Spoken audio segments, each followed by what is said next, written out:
الحمد لله نحمده ونستعينه ونستغفره ونؤمن به ونتوكل عليه ونعوذ بالله من شرور أنفسنا ومن سيئات أعمالنا من يهده الله فلا مضل له ومن يضلل فلا هادي له وأشهد أن لا إله إلا الله وحده لا شريك له وأشهد أن سيدنا وسندنا ونبينا وإمامنا ومولانا محمدا عبده ورسوله صلى الله عليه وعلى آله وصحبه وبارك وسلم تسليما كثيرا كثيرا.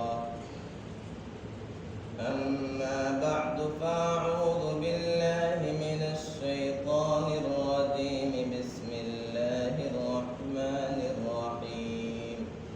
قد أفلح من تزكى وذكر اسم ربه فصلى. صدق الله العظيم. لائق صد احترام بزرگوں اور دوستوں،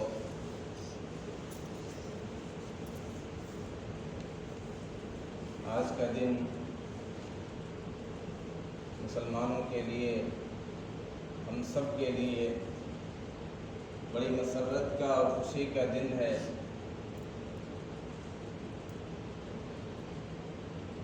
پیارے آقا صلی اللہ علیہ وسلم نے ارشاد فرمایا، للصائم فرحتان، فرحة عند الافطار وفرحة عند لقاء ربه۔ روزے دار کے لیے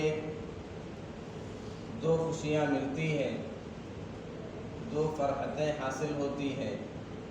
ایک فرحت اور خوشی افطار کے موقع پر حاصل ہوتی ہے، اور ایک خوشی اپنے رب سے ملاقات کے موقع پر حاصل ہوگی۔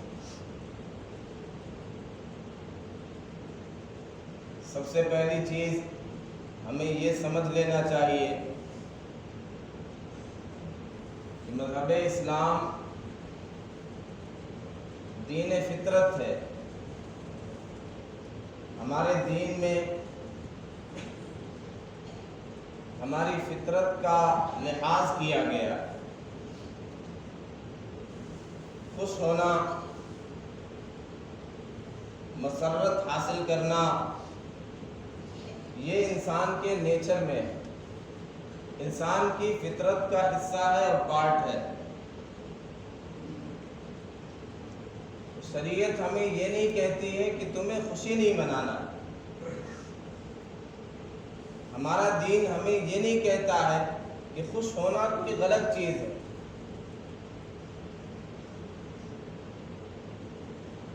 بلکہ خوش ہونے کے لیے، چونکہ یہ ہماری فطری چیز ہے، اسے دبایا نہیں گیا بلکہ اس کی اجازت دی گئی۔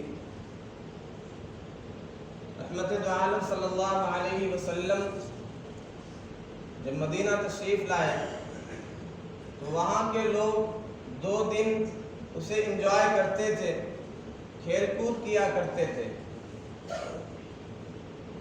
آپ نے پوچھا، ما ہذان الیومان، یہ تمہارے 2 دن کیسے ہیں؟ تو بتلایا گیا، کننا نلعب فیہما فی الجاہلیہ، ہم ان 2 دنوں میں زمانے جاہلیت میں کھیل کود کیا کرتے تھے۔ رحمت دو عالم صلی اللہ علیہ وسلم نے ارشاد فرمایا کہ اللہ تعالیٰ نے تمہارے ان 2 دنوں کو بدل دیا ہے 2 بہتر دن سے، جو عید الفطر ہے اور عید الاضحیٰ ہے۔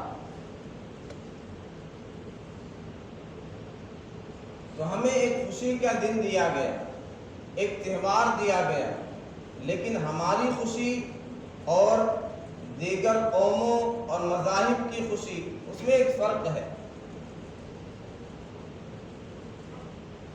عام طور پہ آدمی 2 مواقع پر آؤٹ آف کنٹرول ہو جاتا ہے۔ جب انتہائی خوشی کا موقع ہو تو آدمی آؤٹ آف کنٹرول ہو جاتا ہے، پھر کوئی لمٹ نہیں رہتی ہے، وہ جو مرضی چاہے، جو اس کی خواہش ہو، جیسا چاہے اعمال کرتا ہے، حرکتیں کرتا ہے۔ اسی طرح جب انتہائی غم اور صدمے کا موقع ہو، اس موقع پر بھی بندہ آؤٹ آف کنٹرول ہو جاتا ہے۔ یہ اسلام کا حسن ہے، اسلام کی خوبی اور بیوٹی ہے کہ اس نے ہر چیز میں ہمیں ایک تعلیمات دی۔ آپ کو دنیا میں، دنیا کے کسی مذہب میں، کسی قوم میں آپ یہ چیزیں نہیں مل سکتی۔ اسلام کی حقانیت کی ایک بڑی دلیل یہ ہے کہ ہم بڑے پر اعتماد ہو کر کے ہم کہہ سکتے ہیں ہمارے یہاں ہر چیز کی تعلیم، we have guidance of everything، ہر چیز کی رہنمائی۔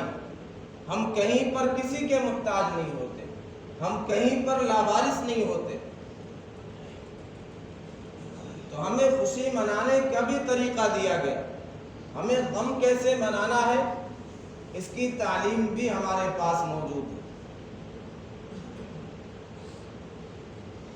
عید الفطر ہمارے لیے خوشی کا دن ہے، لیکن اس کا یہ مطلب نہیں ہے کہ ہم شترے بے مہار ہو جائیں، ہم اپنی مرضی کے اعتبار سے خوشی منائیں۔ یہ ہماری ایک دینی خوشی ہے، ایک روحانی خوشی بھی ہے، ایک جسمانی خوشی بھی ہے۔ اگر دنیاوی خوشی ہوتی تو کسی نہ کسی حد تک ہمیں اجازت ہوتی کہ ٹھیک ہے تمہاری دنیاوی خوشی ہے، اپنے اعتبار سے مناؤ، لیکن یہ ہماری دینی خوشی ہے۔ یہاں سے ایک اہم مسئلہ یہ بھی سمجھ لینا چاہیے، جو پیارے آقا صلی اللہ علیہ وسلم کے نام پر جو ایک سلسلہ شروع کیا گیا عید میلاد کا، ایک خوشی منائی جاتی ہے۔ ظاہر سی بات ہے پیارے آقا صلی اللہ علیہ وسلم کی ولادت یہ تو دنیاوی خوشی نہیں ہے، یہ تو ایسی خوشی ہے کہ پوری کائنات، آسمان کے فرشتے سب نے خوشی منائی، تو یہ دنیاوی خوشی نہیں ہو سکتی۔ اگر دنیاوی خوشی ہوتی تو ہمیں اجازت دی جاتی کہ اپنے اعتبار سے منائیں، لیکن یہ دینی خوشی ہے، اور دینی چیزوں میں ہمیں رہنمائی ملتی ہے کہ اس طریقے سے اسے کرنا ہے، اس طریقے سے خوشی منانا ہے۔ اور پیارے آقا صلی اللہ علیہ وسلم کی خوشی اس طریقے سے منائیں کہ ہم جیسے دنیا کے بادشاہوں کے ساتھ سلوک کرتے ہیں یا اور گریٹ پرسنالٹیز کے ساتھ ہم سلوک کرتے ہیں، ان کا برتھ ڈے منا لیتے ہیں، تو یہ رحمت دو عالم صلی اللہ علیہ وسلم کی شان میں بے ادبی ہے۔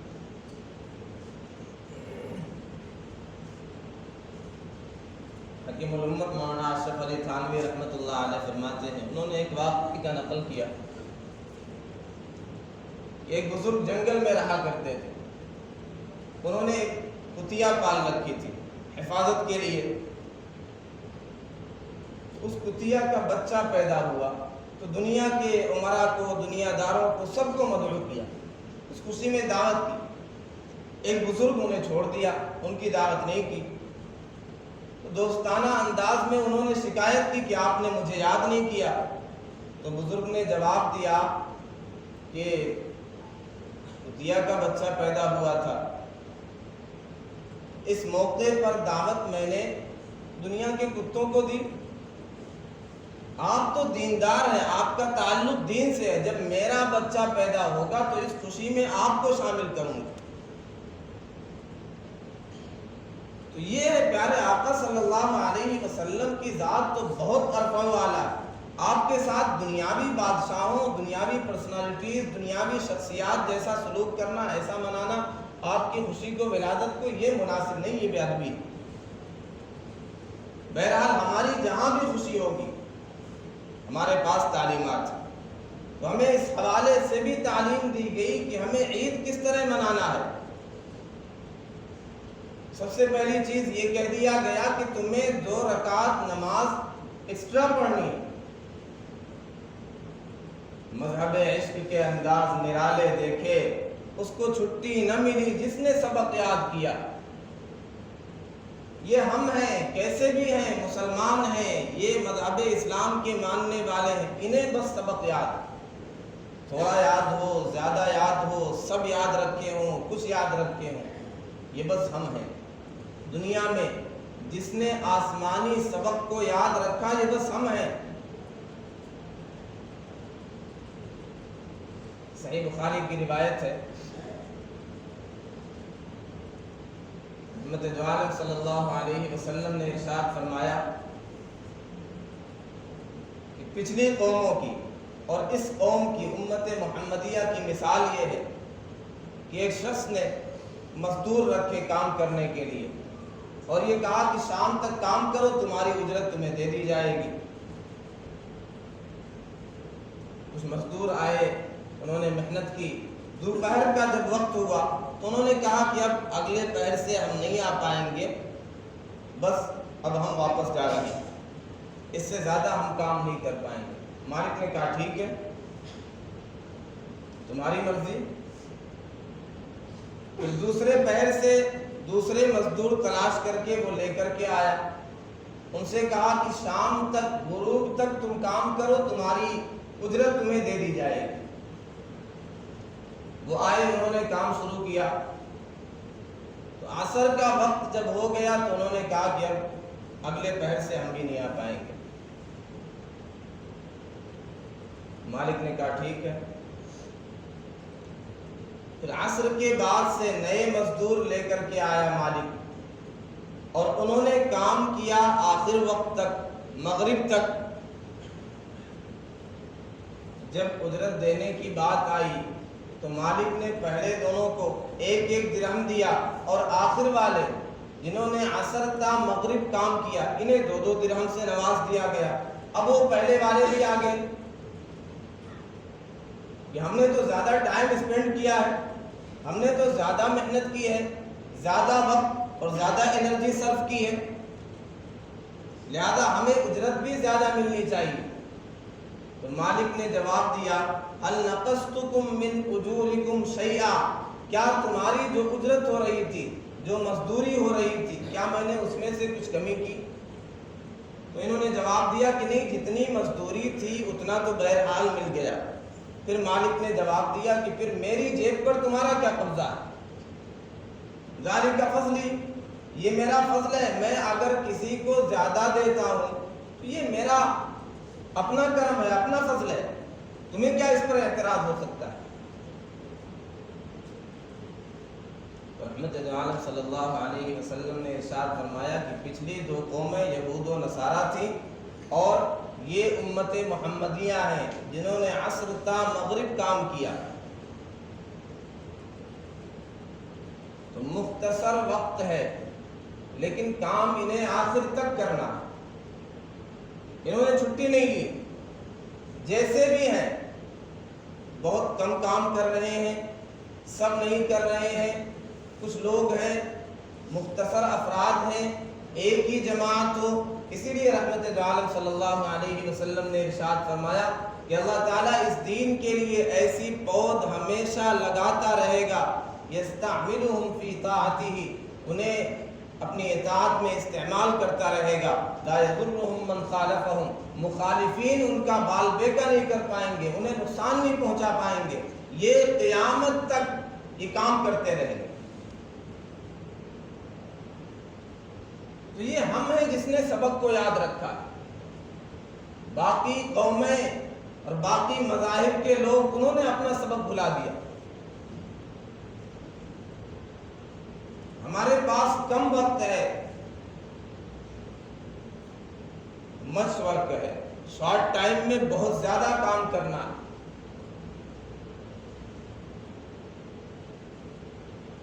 بہرحال اس نے کام کو یاد رکھا، کام کسی طرح کر رہے ہیں، خوشی کا بھی دن دیا گیا اور تعلیم دی گئی کہ تمہیں اس طرح کرنا ہے، اور یاد رکھو تمہاری چھٹی نہیں ہوگی۔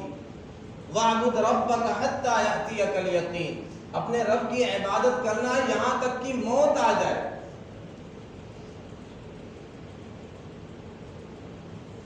یہ ہماری حرمہ نصیبی ہے، ہمارے معاشرے کے لوگوں کی حرمہ نصیبی ہے کہ ہم نے بس سمجھا کہ شاید رمضان ہی میں عبادت کرنا ہے۔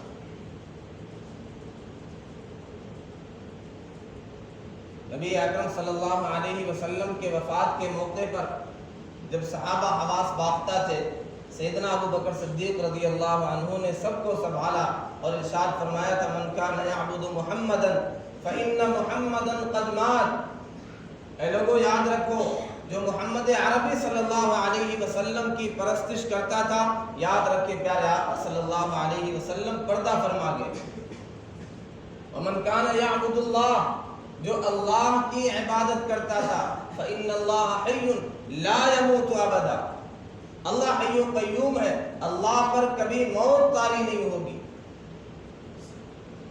تو ہم بھی یہ کہتے ہیں من کان یعبد رمضان فإن رمضان قد مضى،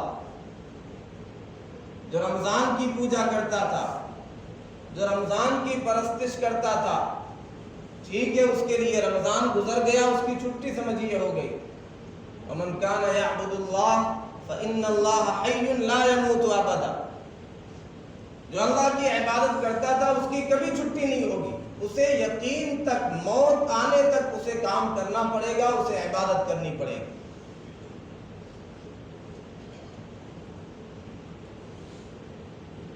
تو ہم یہ یاد رکھیں، ہماری عبادت کا صرف ایک مہینہ نہیں ہے، پوری زندگی عبادت کرنا ہے۔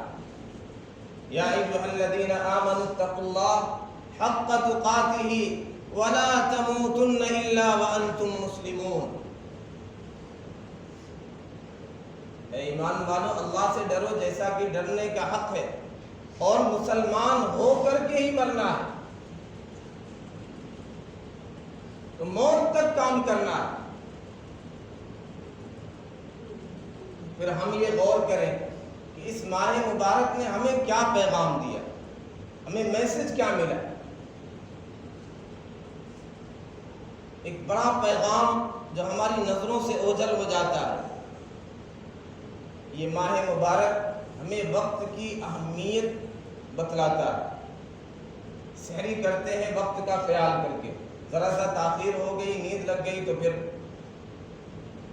وقت نکل گیا ہاتھ سے، اب مغرب تک بھوکے پیاسے رہنا۔ پھر افطار کا بھی ایک وقت متعین ہے کہ تمہیں اس سے تاخیر نہیں کرنا ہے، یہاں تمہیں بہادری نہیں دکھانی ہے، یہاں جو تعلیم دی گئی کہ ایک وقت سحری کا ہے، یہاں تک تمہیں سحری کرنا ہے، یہ افطار کا وقت ہے، تمہیں بس یہاں افطار کرنا ہے، تاخیر نہیں کرنا۔ پھر 5 وقتہ نماز ہے، اس کا ایک متعینہ وقت ہے۔ ان الصلاۃ کانت علی المؤمنین کتابا موقوتا، ہماری عبادتیں ہمیں پنکچوالٹی سکھلاتی، متحرک ہونا، وقت کا پابند ہونا۔ جو ہمارے یہاں یہ چیز نہیں پائی جاتی، وقت کا خون ہوتا ہے، وقت کا ضیاع ہوتا ہے، ایک کاہلی ہے، سستی ہے، دنیاوی کاموں میں بھی، دینی کاموں میں بھی۔ پیارے آقا صلی اللہ علیہ وسلم نے ارشاد فرمایا نعمتان مغبون فیہما کثیر من الناس، 2 نعمتیں ایسی ہیں جس میں اکثر انسان دھوکے میں پڑے ہوئے ہیں۔ الصحت والفراغ، ایک صحت کی نعمت ہے، آدمی کے پاس صحت ہے، جوانی ہے، طاقت ہے، اس کی قدر نہیں ہوتی، یہ سوچتا ہے کہ بڑھاپا آ جائے گا تو عبادت کریں گے، تسبیح لے لیں گے، مسجد میں آ جائیں گے۔ جوانی کی عبادت، صحت کے حالت میں جو عبادت بندہ کرتا ہے، اس میں جو کیفیت ہوتی ہے، جو خشوع ہوتا ہے، جو لذت ہوتی ہے، وہ جب آدمی کے قوا کمزور ہو جائیں تو وہ کیفیت نہیں ہوتی۔ در جوانی توبہ کردن شیوہ پیغمبریست، وقت پیری گرگ ظالم می شود پرہیزگار۔ جوانی میں توبہ کرنا یہ پیغمبروں کی عادت اور فطرت ہوا کرتی ہے، بڑھاپے میں تو ظالم بھیڑیا بھی پرہیزگار ہو جاتا ہے۔ دوسری نعمت اس کے حوالے سے اکثر انسان دھوکے میں پڑے ہوئے، الفراغ، خالی وقت، وقت کی اہمیت نہیں۔ ہمارے نوجوان کتنا وقت کا خون کرتے ہیں، دنیاوی کاموں میں بھی نہیں لگتے، دینی کاموں کا تو کیا کہنا ہے، مسجدیں ویران نظر آتی ہیں۔ ایسا لگتا ہے صرف رمضان ہی میں ہم پر اعمال متوجہ ہوتے ہیں، نمازیں ہم پر فرض ہوتی ہیں، روزے فرض ہوتے ہیں اور سارے خیر کے کام اسی مہینے کے لیے۔ یہ ماہ مبارک ہمیں ایک میسج یہ بھی دے کر کے گیا، اس ماہ مبارک نے ہمیں ایک پیغام یہ بھی دیا کہ ہم جب پورا دن بھوک اور پیاس کی شدت کو برداشت کر سکتے ہیں، روزہ رکھ سکتے ہیں، پھر اس کے بعد افطار کے بعد جب ایک سستی اور کاہلی ہو جاتی ہے، بدن بوجھل ہو جاتا ہے، اس کے بعد بھی ہم 20 رکعت تراویح پڑھ سکتے ہیں۔ اتنی طاقت ہے، اتنا کر لیتے ہیں، تو پورے سال ہم 5 وقتہ نمازیں کیوں نہیں ادا کر سکتے؟ افطار کے بعد جو کیفیت ہوتی ہے ہم سب کو اس کا اندازہ ہے، اس کے باوجود 20 رکعت کی جب ہمارے اندر ہمت ہو جاتی ہے ہم کر لیتے ہیں، بلکہ ہمارے جوان بوڑھے 4 پارے کی بھی تراویح پڑھ لیتے ہیں۔ تو ہم 2 گھنٹہ عشاء کی نماز کے بعد 2.5 گھنٹہ 3 گھنٹہ اگر لگا سکتے ہیں تو ہم 5 وقتہ نمازوں کے لیے وقت کیوں نہیں دے سکتے؟ جب ہم اس ماہ مبارک میں حلال چیزوں کو چھوڑ سکتے ہیں تو ہم حرام چیزوں کو کیوں نہیں چھوڑ سکتے؟ ہماری زندگی تو اسی طرح ہونی چاہیے، دنیا یوم ولنا فیہا صوم، دنیا کی پوری زندگی ایک دن کی مانند ہے، اور ہماری حالت اس میں روزے دار کی طرح ہونی چاہیے۔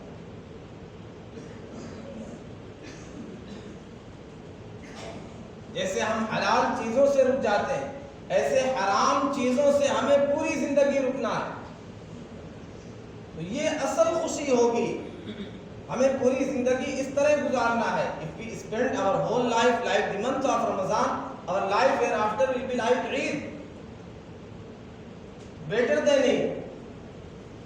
اگر ہم پوری زندگی اس ماہ مبارک کی طرح گزارے تو ہماری آنے والی زندگی، آخرت کی زندگی ایسی ہوگی جیسے عید ہوتی ہے، بلکہ عید سے 1000 گنا بہتر ہوگی۔ اس دنیا کی خوشی اور آخرت کی خوشی، یہاں کی نعمت اور وہاں کی نعمت کوئی کمپیریزن ہے ہی نہیں۔ وہاں کی نعمتیں تو وہ ہیں ما لا عین رأت ولا اذن سمعت ولا خطر على قلب بشر، جو نعمتوں کو کسی آنکھ نے نہیں دیکھا ہوگا، کسی کان نے ان نعمتوں کے بارے میں نہیں سنا ہوگا، اور کسی انسان کے دل پر اس کا واہمہ اور خیال بھی نہیں گزرا ہوگا۔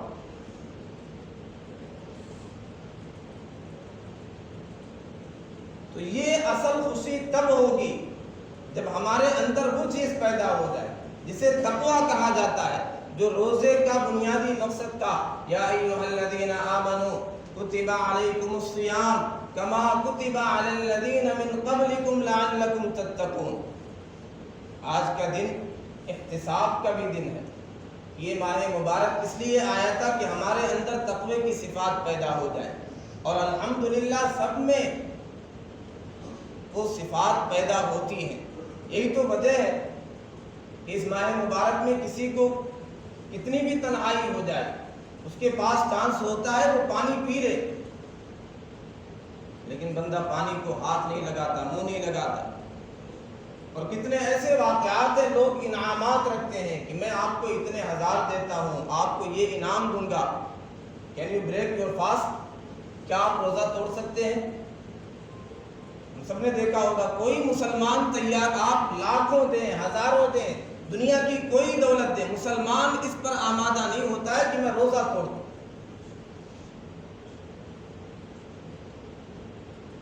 یہ جو ایک تقویٰ کی شمع ہمارے اندر روشن ہو گئی ہے، اسے فروزہ رکھنا ہے۔ یہ تو ماہ مبارک ایک تربیت کا مہینہ تھا، ہمیں ٹرین کرنا تھا، ہماری تربیت کرنی مقصود تھی، ہمیں سکھلانا تھا کہ پوری زندگی ہمیں اس طرح گزارنا ہے۔ اس ماہ مبارک نے ہمیں یہ بھی پیغام دیا کہ جس طرح ہم ایک ساتھ روزہ رکھتے ہیں، اتحاد کے ساتھ ایک ساتھ تراویح پڑھتے ہیں، ایک ساتھ رب کا قرآن پڑھتے ہیں، تو تو ہمیں پوری زندگی اسی طرح متحد ہو جانا چاہیے۔ اسلام کے 5 ارکان یہ ہمیں وحدت کی تعلیم دیتے ہیں، اتحاد و اتفاق کی تعلیم دیتے ہیں۔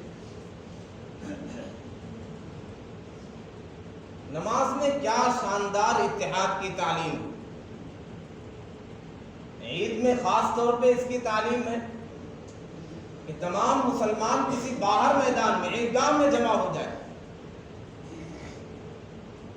سب ایک امام کے پیچھے نماز پڑھیں۔ یہ تو مجبوری ہے کہ عیدگاہ نہ ہو تو مسجد میں، اور یہ ہماری بدقسمتی لاک ڈاؤن کا نتیجہ بھی ہے کہ ہر چھوٹی مسجد میں نماز بھی ہونے لگی عید کی۔ یہ مقصد کے خلاف، سارے مسلمان ایک جگہ جمع ہو جائیں، یہ اسلام چاہتا ہے۔ 5 وقتہ نمازوں میں محلے کے لوگ ایک جگہ جمع ہو جائیں۔ اسی لیے پیارے آقا صلی اللہ علیہ وسلم نے شدید غصے کا اظہار فرمایا جو جماعت چھوڑ دیتا ہے۔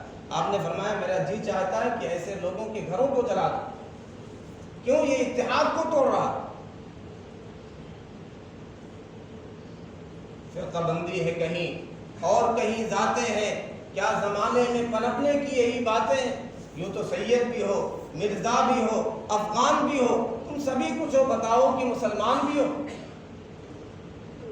جب ہمارا رب ایک ہے، ہمارا قرآن ایک ہے، ہمارا قبلہ اور کعبہ ایک ہے، پیارے آقا صلی اللہ علیہ وسلم کو ہم سب مانتے ہیں، پھر یہ اختلاف کیوں ہے؟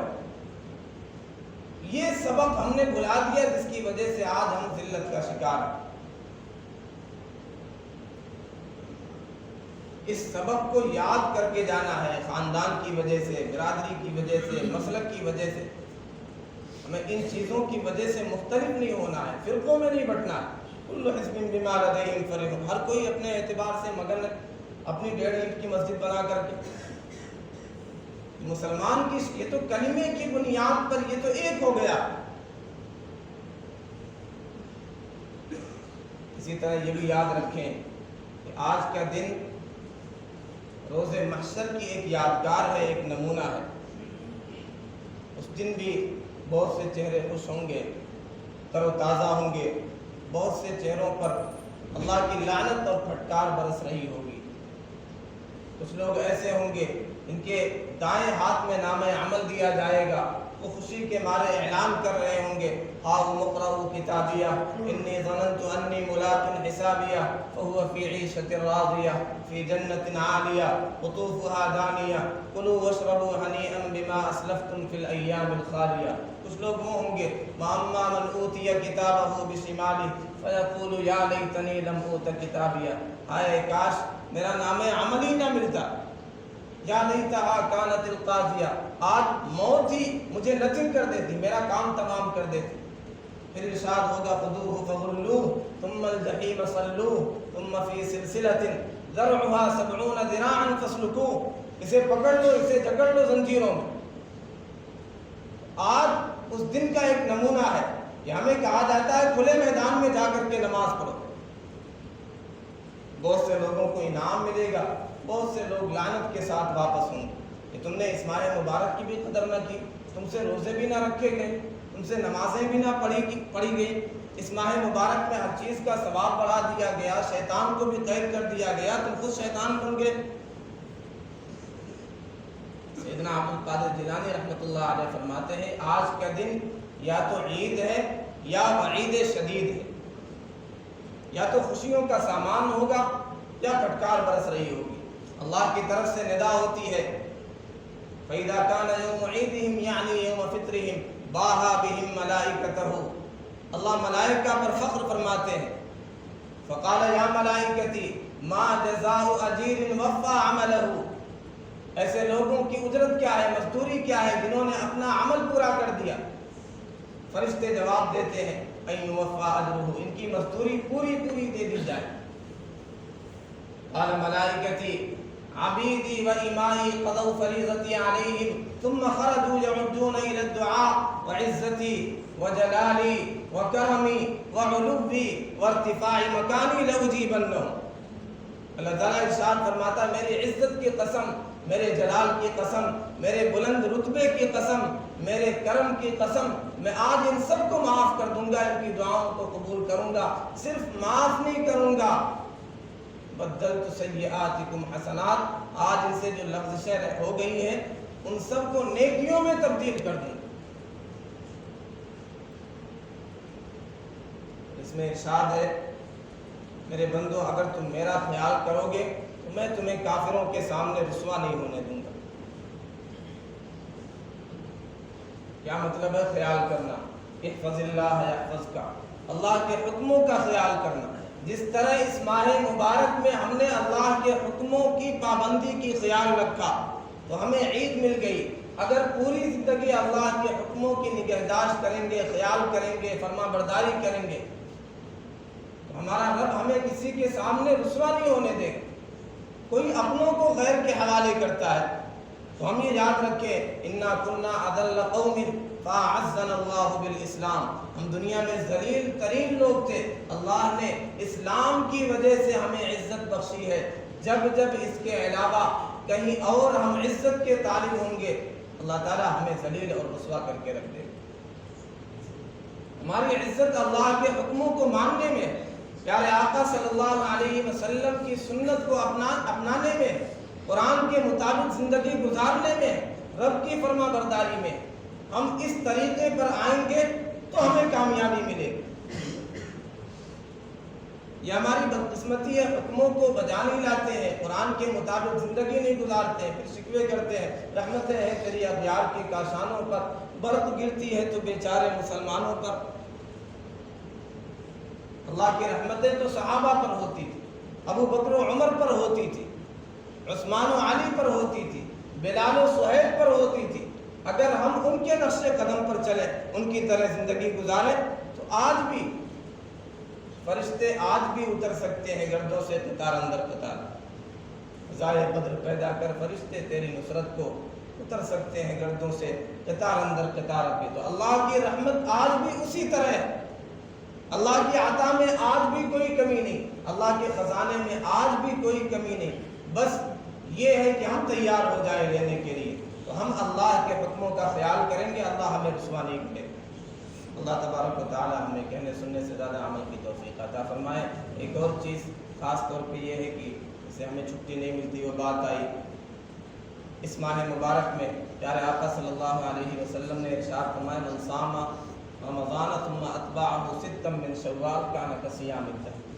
اس ماہ مبارک میں جس نے 6 روزے رکھ لیے، رمضان کے بعد 6 روزے رکھے تو ایسا ہے جیسے پوری زندگی پورے سال روزہ رکھا۔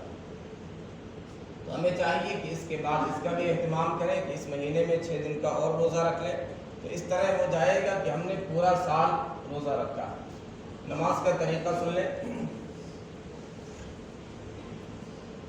عیدین کی نماز دیگر نمازوں کی طرح ہے، بس اتنا فرق ہے کہ اس میں 6 زائد تکبیریں ہیں۔ نیت دل سے کرتے ہیں، نیت اس طرح کر سکتے ہیں اگر زبان سے کرنا چاہیں، نیت کرتا ہوں میں 2 رکعت نماز عید الفطر واجب 6 زائد تکبیروں کے ساتھ واسطے اللہ تعالیٰ کے، پیچھے اس امام کے، منہ میرا کعبہ شریف کی طرف، اللہ اکبر۔ بہت ساری چیزیں کہنے کی ضرورت نہیں، بس یہ دل میں ہوں میں عید کی نماز پڑھ رہا ہوں 6 زائد تکبیروں کے ساتھ امام کے پیچھے، امام کے پیچھے ہی ہوتا ہے آدمی، قبلہ رخی ہوتا ہے، تو اصل دل سے نیت ہے۔ پہلی تکبیر ہوگی تکبیر تحریمہ، ہاتھ باندھ لیں گے، ثنا پڑھی جائے گی۔ اس کے بعد 3 زائد تکبیریں ہوں گی، جس میں سے 2 زائد تکبیروں میں دونوں ہاتھ کانوں تک اٹھا کر کے چھوڑ دیں گے، پھر تیسری تکبیر میں باندھ لیں گے، پھر سورہ فاتحہ پڑھی جائے گی، سورت پڑھی جائے گی، اس کے بعد جیسے رکعت ہم مکمل کرتے ہیں مکمل کر لیں گے۔ دوسری رکعت کے لیے جب کھڑے ہوں گے تو پہلے سورہ فاتحہ اور سورت، اس کے بعد پھر 3 زائد تکبیریں کہی جائیں گی، تینوں زائد تکبیروں میں ہاتھ کانوں تک اٹھا کر کے چھوڑ دیے جائیں گے، پھر چوتھی تکبیر سیدھے کہتے ہوئے بغیر ہاتھ اٹھائے ہوئے چوتھی تکبیر کہتے ہوئے سیدھے رکوع میں چلے جائیں گے، پھر بقیہ رکعت جیسے عام نمازیں پڑھتے ہیں اس طرح مکمل کریں گے۔ 1 منٹ تشریف رکھیں۔